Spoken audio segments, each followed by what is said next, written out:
Naglabas po ang National Union Party ng statement na sinasabing hindi sila boboto pabor sa impeachment ni VP Sara unless may compelling new evidence emerges during the hearings.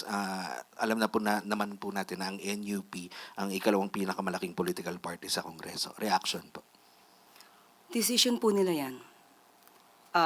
May kalayaan po sila mag-decide. Hindi naman po sila sinasaklawan ng ating Pangulo at ng administrasyon na ito. Kung ano po yung decision nila, malamang yun po yung nakikita nilang magiging magandang aksyon para sa kanilang political party.